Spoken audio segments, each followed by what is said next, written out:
विधानसभा चुनावों को लेकर बीएसपी सुप्रीमो मायावती ने लखनऊ में बड़ी बैठक की और पार्टी से जुड़े हुए विभिन्न समुदाय के वरिष्ठ लोगों के साथ ये बैठक हुई। बैठक में 2022 के विधानसभा चुनावों को लेकर पार्टी पदाधिकारियों को उन्होंने अहम निर्देश दिए। मीटिंग में मायावती ने कार्यकर्ताओं को चुनावों के लिए तैयार रहने के लिए कहा है और मायावती ने पार्टी के लोगों से चुनावों की तैयारी के मद्देनजर फीडबैक भी लिया। सभी वर्गों का पार्टी में जनाधार बढ़ाने के निर्देश मायावती ने दिए।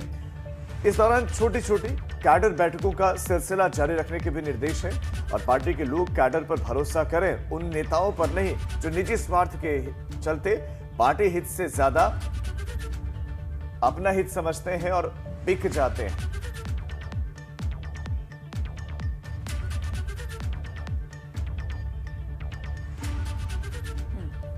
और अब सीधे आपको लिए चलते हैं, हमारे सहयोगी विवेक त्रिपाठी हमारे साथ लखनऊ से लाइव जुड़ गए हैं। विवेक, पार्टियों के भीतर जो है 2022 की तैयारी शुरू हो गई है।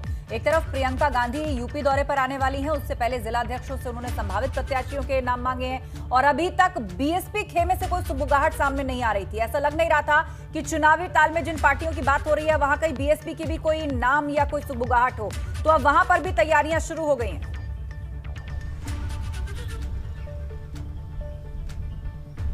जी बिल्कुल आस्था, देखिए कोरोना पूरी तरह से नियंत्रण में आ चुका है और इसके बाद अगले 6 महीने जो हैं विधानसभा चुनाव के ही हैं। 2022 में विधानसभा चुनाव होना है, इसलिए सभी पार्टियां तैयारी में जुट गई और खासकर बसपा की बात करें तो बहुजन समाज पार्टी की जो अध्यक्ष हैं मायावती, उन्होंने बहुत लंबे समय बाद बैठक की है और पार्टी के कार्यकर्ताओं के साथ बैठक की है। इसमें तमाम जो पार्टी के वरिष्ठ पदाधिकारी हैं वो भी शामिल थे, निचले स्तर के पदाधिकारी भी जो कार्यकर्ता हैं वो भी शामिल थे। तो उनका पूरा जोर है कि कैडर जो बसपा का मूल कैडर है, जो बसपा का वोट बैंक है, उसको किसी तरह से रोका जाए। चूंकि यही कैडर पिछले विधानसभा चुनाव में भाजपा के पक्ष में चला गया था, इसलिए बहुजन समाज पार्टी को बहुत तगड़ा नुकसान हुआ था।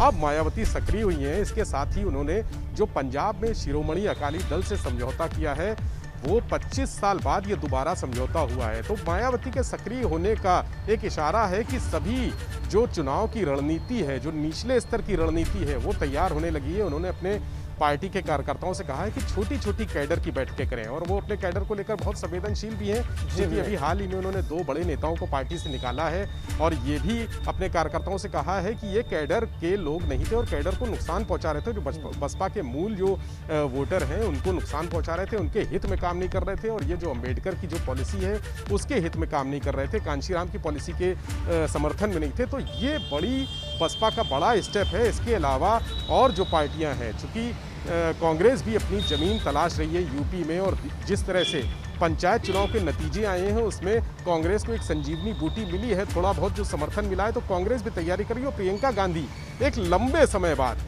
यूपी आएंगी और यूपी आने की जो उनकी चर्चा है, सुगबुगाहट है, वो यहाँ पर अपने कार्यकर्ताओं के साथ बैठक करेंगी, अपने वरिष्ठ पदाधिकारियों से मिलेंगी। तो उनका आना भी एक संजीवनी की तरह काम करेगा कांग्रेस के लिए।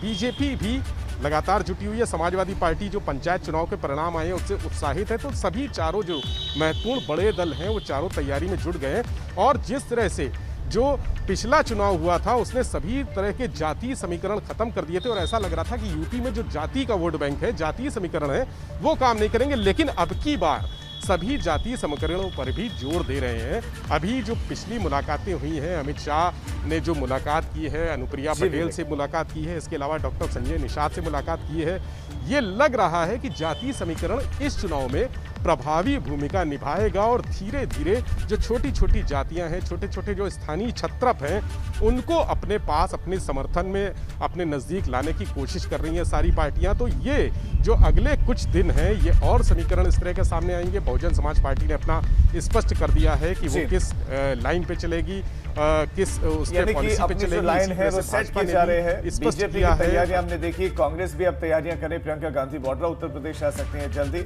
और बसपा भी तैयारी करे। विवेक, आप हमारे साथ बने रहिए।